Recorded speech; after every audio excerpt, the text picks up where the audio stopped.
नमस्कार.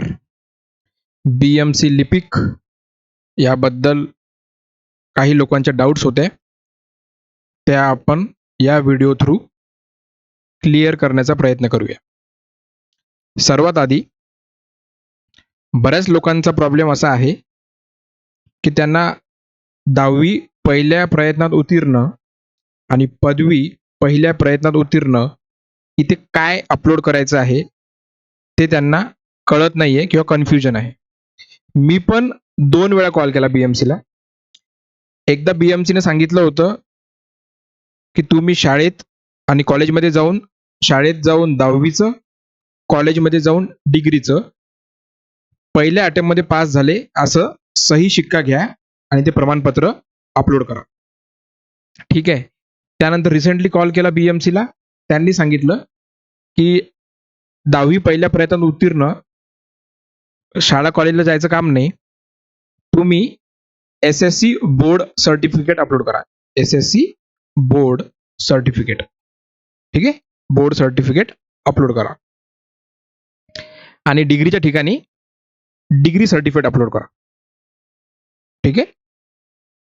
Degree certificate upload करा असं सांगितलं त्यांनी. पदवीच्या ठिकाणी. आता बघा, BMCचे 2 उत्तर आलेले आहेत. पहिलं आहे की त्यांनी सांगितलं शाळा आणि कॉलेजमध्ये जा आणि तुम्ही जे प्रमाणपत्र टाईप केलंय त्याच्यावर सही शिक्का घ्या. कॉलेजच्या लेटर हेडवरच पाहिजे असं काही नाहीये. ब्लँक पेजवर पण सही शिक्का घेतला तरी चालेल. ठीक आहे. तर आता तुम्हाला मी सांगतो, तुम्हाला कॉल रेकॉर्डिंग पण ऐकवतो मी BMCची. 10th स्टँडर्डचं आता मी काही नेटवर बघितलेत. हे बघा, हे असते आपली बोर्ड सर्टिफिकेट. इथं लिहिलं बघा, सेकंडरी स्कूल सर्टिफिकेट. ठीक आहे. दिस इज टू सर्टिफाय. हे असं असतं सर्टिफिकेट. हे तुम्ही अपलोड केलं तरी चालेल. प्रथम प्रयत्नात 10वी पास आहात. याचं प्रूफ काय? तर हे सर्टिफिकेट अपलोड केलं तरी चालेल. ही मार्कशीट आहे. ही मार्कशीट अपलोड नाही करायची. हे बघा, ही मार्कशीट आहे. ही मार्कशीट नाही अपलोड करायची. बोर्ड सर्टिफिकेट अपलोड करायचं. हे असं असतं बोर्ड सर्टिफिकेट. ठीक आहे. बोर्ड सर्टिफिकेट आपली डेट ऑफ बर्थ पण असते. मार्कशीटवर कुठंच डेट ऑफ बर्थचा उल्लेख नसतो. ठीक आहे. हे तुम्ही हे बघा, मार्च 2010 मध्ये उत्तीर्ण झाला आहात. हे सगळ्या गोष्टी इथे लिहिलेल्या आहे बोर्ड सर्टिफिकेटवर. आणि डिग्री सर्टिफिकेट हे असं आहे, हे YCMचं आहे डिग्री सर्टिफिकेट. हे नेटवर मिळालं मला. इथं लिहिलेलं बघा, बॅचलर ऑफ कॉमर्स फर्स्ट क्लासमध्ये मे 2020 मध्ये पास झालेलं आहे. हे आहे डिग्री सर्टिफिकेट. आणि ज्या लोकांकडे डिग्री नाहीये, कारण की जस्ट पास आउट झाले, त्यांच्याकडे असं सर्टिफिकेट असेल. हे बघा, पासिंग सर्टिफिकेट किंवा प्रोव्हिजनल डिग्री सर्टिफिकेट. ठीक आहे. हे YCMचंच आहे. प्रत्येक विद्यापीठ एक प्रोव्हिजनल डिग्री सर्टिफिकेट देते आणि एक फायनल डिग्री सर्टिफिकेट देते. ठीक आहे. जोपर्यंत फायनल येत नाही, म्हणजे कॉन्व्होकेशन होत नाही, तोपर्यंत तुम्हाला प्रोव्हिजनल डिग्री सर्टिफिकेटवर काम चालते. हे बघा, हे फायनल सर्टिफिकेट आहे. नॉर्थ महाराष्ट्र युनिव्हर्सिटीचं आहे. हे असं तुमचं सर्टिफिकेट राहतं. ठीक आहे. तुम्हाला आता मी दाखवलं, इथं सर्टिफिकेट पण दाखवलंय, प्रोव्हिजनल पण दाखवलंय, फायनल सर्टिफिकेट पण दाखवलंय डिग्रीचं, 10वीचे मार्कशीट आणि बोर्ड सर्टिफिकेट मधला फरक पण दाखवलाय. आता प्रॉब्लेम काय आहे आपला, की त्यांनी सांगितलंय की 10th स्टँडर्डचं तुम्ही SSC बोर्ड सर्टिफिकेट अपलोड करू शकता किंवा कॉलेजमध्ये जाऊन जे तुम्ही प्रमाणपत्र तयार केलंय त्याच्यावर सही शिक्का पण घेऊ शकता. हे 2 पैकी एक काहीतरी अपलोड करू शकता. इथे पण डिग्री सर्टिफिकेट अपलोड करू शकता किंवा कॉलेजमध्ये जाऊन जो तुम्ही प्राचार्याचा सही शिक्का आणलाय ते पण चालेल. म्हणजे काही पण अपलोड केलं तरी चालून जाईल. आता तुम्हाला मी कॉल रेकॉर्डिंग ऐकवतो, कारण की हे BMC वाले जे बसलेले आहेत ना तिथं हेल्पलाईनवर, ते अधिकृत BMCचे माणसं आहेत का माहीत नाही. कारण की मी ज्या मॅडमसोबत बोललो त्यांनी सांगितलं की आम्ही टेक्निकल टीमचे आहोत. आम्हाला BMCने ज्या गोष्टी सांगितल्या त्याच आम्ही तुम्हाला सांगतो. इन डिटेल BMC बद्दल आम्हाला माहित नाहीये. तुम्ही BMCला सरळ कॉन्टॅक्ट करा. आता BMCने कॉन्टॅक्ट हाच दिलेला आहे टेक्निकल टीमचा. आणि टेक्निकल टीम काय सांगते, की आम्हाला जी माहिती मिळाली BMC कडून ती तुम्हाला आम्ही सांगतोय. आता तुम्हाला मी कॉल रेकॉर्डिंग ऐकवतो आणि त्यानंतर बाकीच्या गोष्टी मी सांगतो. तुम्ही पहिले ही कॉल रेकॉर्डिंग ऐका.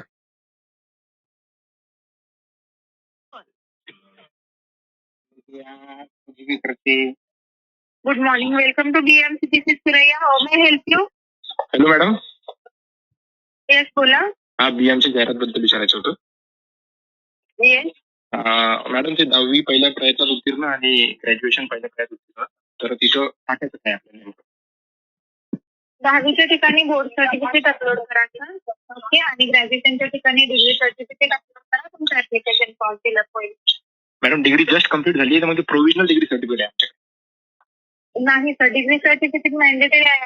ऍडव्हर्टाइजमेंट रीड केली आहे सर आपण. बट समजा 24 मध्ये जे पासआउट झाले त्यांची डिग्री तर नंतर मिळते. आता आम्हाला ती तात्पुरती डिग्री मिळते, टेम्पररी प्रोव्हिजनल डिग्री. ती चालते का अपलोड केली तर? Sorry to interrupted. मग तुम्ही अप्लाय नाही करू शकणार सर. ठीक आहे. अजून काही सहायता करू शकते आपली? आणि 10वी सेकंड बोर्ड सर्टिफिकेट अलाउड आहे का मॅडम ते? बाकी लोक ते शाळेत जाऊन सही शिक्का घेतात. सर्टिफिकेट नाही, त्याची गरज नाही. बोर्ड सर्टिफिकेट अपलोड करायचे, बट डिग्री सर्टिफिकेट मॅन्डेटरी आहे तिथे. अच्छा. तुमचं ऍप्लिकेशन फॉर्म पुढे होईल, पुढे जाईल. नाही तर तुम्ही जर डॉक्युमेंट चुकीचे अपलोड केले तर रिजेक्ट होणार फॉर्म तुमचा. आणि काही लोकांनी ते अपलोड केलं मॅडम, समजा सही शिक्का चालते का शाळेत जाऊन कॉलेजमध्ये जाऊन? हा कन्फर्मेशन आता ते बीएमसी ऑफिस कडूनच आलेला आहे की तिथे मला सही आणायची गरज नाहीये. पण ज्यांनी आधी भरला असेल त्यांचं काय, मग त्यांच्यासाठी चालेल का ते सही शिक्का? तसं त्याच्यासाठी जे आहे त्यांना इश्यू हायलाइट केलेला आहे ऑलरेडी. तुम्ही आता भरत आहात ना ऍप्लिकेशन फॉर्म, पण तुमच्याकडे डिग्री सर्टिफिकेट नाहीये. डिग्री सर्टिफिकेट म्हणजे आहे, बट ते कसं असते, कॉन्व्होकेशन नंतर एक ओरिजिनल डिग्री सर्टिफिकेट भेटते प्रॉपर, आणि एक असते प्रोव्हिजनल की तुम्हाला कॉन्व्होकेशन पर्यंत या डिग्रीचं काम पडते. ती युनिव्हर्सिटी तर्फेच असते degree certificate, provisional degree certificate. तुमचं पण ग्रॅज्युएशन झालं, तुम्हाला माहिती आहे प्रोव्हिजनल असते 5-6 महिने, आणि त्यानंतर एक फायनल डिग्री सर्टिफिकेट असते. हो, फायनल डिग्री सर्टिफिकेटच अपलोड करायचं आहे तुम्हाला. आणि एक अजून प्रश्न होता मॅडम की समजा जे हॅलो ज्यांचं ग्रॅज्युएशन मध्ये गॅप आहे बट पोस्ट ग्रॅज्युएशन मध्ये गॅप नाहीये, तर मग त्यांना पीजी अपलोड केलं चालेल का? नाही सर, त्यांना ग्रॅज्युएशन मॅन्डेटरी आहे फर्स्ट सेकंड मध्ये. म्हणजे 3 वर्षामध्ये जर 3 वर्षाची डिग्री असेल तर 3 वर्षामध्ये हे करावं लागेल त्यांना. ओके 6 महिने पण जास्त असतील त्याच्यामध्ये तर ते इलिजिबल नाही. ओके. आणि तुम्ही असं म्हणता की ज्या लोकांनी आधी सही शिक्का घेतला कॉलेज किंवा शाळेमध्ये जाऊन, ते पण सर्टिफिकेट व्हॅलिड आहे? तर बोला. आताच म्हणजे आताच जे कन्फर्मेशन आलेलं आहे ना, कारण खूप कॉलेजमधून सही शिक्का भेटलेला नाहीये. आताचं जे कन्फर्मेशन आहे ते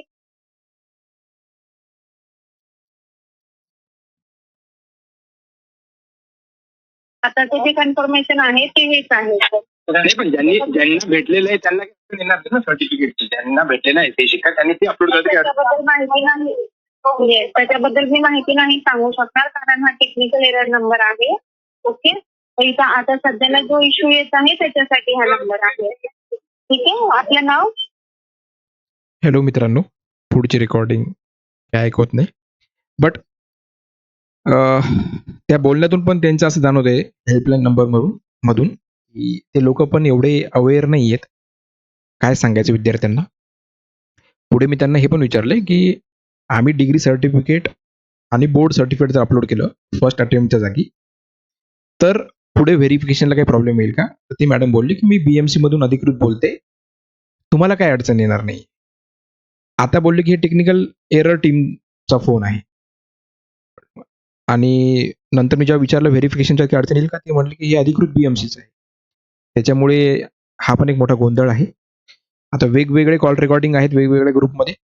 काही ठिकाणी सांगितलंय की बोर्ड सर्टिफिकेट चालून जाईल, काही ठिकाणी सांगितलं की नाही प्रॉपर शाळेत जाऊनच सही शिक्का आणायचे. काही ठिकाणी सांगितलं पदवीचं डिग्री सर्टिफिकेट चालेल, डिग्री नसेल तर प्रोव्हिजनल सर्टिफिकेट चालेल, किंवा तुम्ही कॉलेजमध्ये जाऊन जे सही शिक्का घेतला ते पण चालेल. तर आता मला असं म्हणायचं की फॉर्म ॲक्सेप्ट होईल तुमचा, तुम्ही काही पण अपलोड केलं तरी फॉर्म ॲक्सेप्ट होईलच. पुढे भविष्यात व्हेरिफिकेशनला काही अडचण येईल का, तर तुम्ही तुमचं कॉल रेकॉर्डिंग जवळ ठेवा, तुमच्याकडे तुमचं प्रूफ असलं पाहिजे. ठीक आहे. बाकी विद्यार्थ्यांचे कॉल रेकॉर्डिंग असतील, बट स्वतःचं कॉल रेकॉर्डिंग एक आपल्यासाठी महत्वाचं आहे. आता तुम्हाला प्रमाणपत्र कसं करायचंय ते तुम्हाला दाखवतो. हे बघा, आता हे एक साधं प्रमाणपत्र आहे. काही कुठलं नेटवर्कचं घ्यायचं काम नाही, स्वतः टाईप करायचंय. इथे लिहायचं प्रमाणपत्र, खाली लिहायचं प्रमाणपत्र देण्यात येते की, आणि ते विद्यार्थ्याचं नाव लिहायचं, तुमचा जो विद्यार्थ्याचं नाव असेल. फॉर एक्झाम्पल विराट कोहली, तर विराट कोहलीचं नाव लिहायचं. रोहित शर्माचं नाव लिहायचं. जे काय असेल तुमचं नाव ते नाव लिहायचं विद्यार्थ्याचं इथं. हा विद्यार्थी आमच्या, तुमचं लॉ कॉलेज असेल तर लॉ कॉलेज, बाकीचं महाविद्यालय असेल तर फक्त एवढंच लिहा आमच्या महाविद्यालयात. 3 वर्षाची डिग्री असेल तर 2020 पासून तर 23 असं कॅल्क्युलेट करायचं. 20 मध्ये एंट्री करतो आपण, तर 20-21 पहिलं सत्र, 21-22 दुसरं सत्र, 22-23 तिसरं सत्र, हे 3 वर्षाचं. 4 वर्षाचं असेल तर पुन्हा 1 वर्ष यात ऍड करून टाकायचा. या शैक्षणिक वर्षात तुम्ही लॉ केला असेल तर LLB लिहा, BA केला असेल तर BA लिहा, ब्रॅकेटमध्ये 3 इयर्स लिहा, नाही लिहिलं तरी चालेल, फक्त BA लिहिलं तरी चालेल. ज्यांचं BCom असेल त्यांनी BCom लिहा, ज्यांचं इंजिनिअरिंग असेल त्यांनी BE लिहा, कोणाचं BTech असेल तर BTech लिहा. 3 इयर्स किंवा 4 इयर्स जे काही असेल ते लिहा. मध्ये शिकत होता त्याचा एनरोलमेंट नंबर किंवा युनिव्हर्सिटी नंबर किंवा बैठक नंबर जो काय असेल तो लिहा. ॲटलिस्ट तुमच्या मार्कशीटवरती काही दिसलं पाहिजे किंवा डिग्रीवरती रोल नंबर दिसला पाहिजे. असा तो नंबर लिहा. हा अंक आहे तो पहिल्या प्रयत्नात म्हणजेच पदवी शिक्षण क्रमासाठी विद्यापीठाने राखून दिलेल्या 3 वर्ष, तुमचं 4 वर्षाचं असेल तर 4 वर्ष लिहा. या कालावधीत सदरील परीक्षा जे काही टक्के असतील तुमच्या ऑल सेमिस्टरचे टोटल करून किंवा ऑल इयरचे टोटल करून ते टक्के लिहा. सदरील परीक्षा 84.06 गुण प्राप्त करून उत्तीर्ण झालेला आहे. खाली दिनांक, ठिकाण आणि प्राचार्याच्या सही शिक्का असं करायचंय. ठीक आहे. तुम्हाला हे असं दिसेल ते प्रमाणपत्र फायनली. ओके. हे प्रमाणपत्र दिसणार असं. तर सरळ हे घरीच टाईप करा. काही अडचण नाहीये. आणि कॉलेजमध्ये जाऊन सही शिक्का घेऊन घ्या आणि ते अपलोड करून टाका. आता ज्या लोकांनी बोर्ड सर्टिफिकेट अपलोड केलं तरी तुम्हाला अडचण नाही मित्रांनो, कारण की BMC वाल्यांनी कॉल रेकॉर्डिंगमध्ये सांगितलंय. बट प्रत्येकजण फोन लावून ती स्वतःची कॉल रेकॉर्डिंग सेव्ह करा. ओके. अजून काही डाऊट असतील तर तुम्ही कमेंट करा. मी हे पण विचारले त्या कॉल रेकॉर्डिंगमध्ये की ज्यांचं समजा BA ला गॅप आहे, बट MA 2 वर्षाची पदवीच आहे ना, ती फक्त पदव्युत्तर पदवी आहे, बट पदवीच आहे ना, तर MA मध्ये गॅप नसेल तर चालेल का? तर ती मॅडम नाही बोलली, कारण की त्यांना एवढं माहीतच नाही ना काय आहे. तर मला असं वाटतं की ज्यांचं BA असेल, ज्यांना BA मध्ये गॅप असेल पण त्यांच्या MA मध्ये गॅप नसेल तर तुम्ही MAचं अपलोड करून टाका मित्रांनो. जायचं सरळ आपल्या YCM मध्ये जिथे तुम्ही MA केले त्या अभ्यास केंद्रात जायचं आणि MAचा सही शिक्का घेऊन घ्यायचा की यांनी 2 वर्षाची पदवी घेतलेली आहे. फक्त तिथं पदव्युत्तर पदवी लिहा बस. जाहिरातमध्ये काय सांगितलंय की 45% पाहिजे पदवीसाठी. मग कुठली पदवी सांगितली ते नाही सांगितलं, बॅचलरच पाहिजे का मास्टर पाहिजे. पदवी पण राहू शकते किंवा पदव्युत्तर पदवी पण राहू शकते ना, UG किंवा अंडर ग्रॅज्युएट किंवा PG पोस्ट ग्रॅज्युएट. ठीक आहे. आणि 30 वर्ड्स पर मिनिट तर तुमच्याकडे टायपिंग पाहिजे, इंग्लिश किंवा मराठी. आता काही लोकांचं इंग्लिश 30 नसेल, डायरेक्ट 40 असेल तरी चालेल ना. मिनिमम 30 पाहिजे. मग 30 पासून तुमच्याकडे पुढचं कुठलं पण असलं तरी चालेल. आय होप सो सर्व डाऊट तुमचे क्लिअर झाले असतील. काही राहिले असतील तर तुम्ही कमेंट करा, मी रिप्लाय देईलच. बट माझं एवढंच आहे सांगणं तुम्हाला की तुम्ही एकदा कॉल करा BMCला आणि स्वतः तुमचं ते व्हेरीफाय करून घ्या तुम्हाला नेमकं काय अपलोड करायचं आहे. फॉर्म तर ॲक्सेप्ट होणारच तुमचा, ते काही सध्या बघत नाही आहेत. एक्झाम झाल्यानंतर तुम्ही क्वालिफाय झाल्यानंतर व्हेरिफिकेशनच्या वेळेस आधीच कुठलाही फॉर्म रिजेक्ट होत नाही. ठीक आहे. त्यानंतर काय सांगायचं होतं, आज संध्याकाळपर्यंत बहुतेक काहीतरी अपडेट येईलच यामध्ये, कारण की आज मोर्चा पण आहे BMCवर बऱ्याच विद्यार्थ्यांचा की ही अट शिथिल करा किंवा रद्द करा. या लोकांनी आधीच हे म्हणजे त्रास देणं लावला विद्यार्थ्यांना. काही गरज नाही याची. फर्स्ट अटेम्प्टमध्येच पाहिजे, असंच पाहिजे. अरे ठीक आहे, टेक्निकल पोस्ट असते एखादी तर आपण म्हटलं असतं चला या डिग्रीचा माणूस क्वालिफाईड पाहिजे आणि वेल क्वालिफाईड पाहिजे. क्लर्कसाठी एवढे काय नाटके करायचे काम आहे. चालेल. ठीक आहे. थँक्यू. आय होप सो सर्व डाऊट क्लिअर झाले असतील.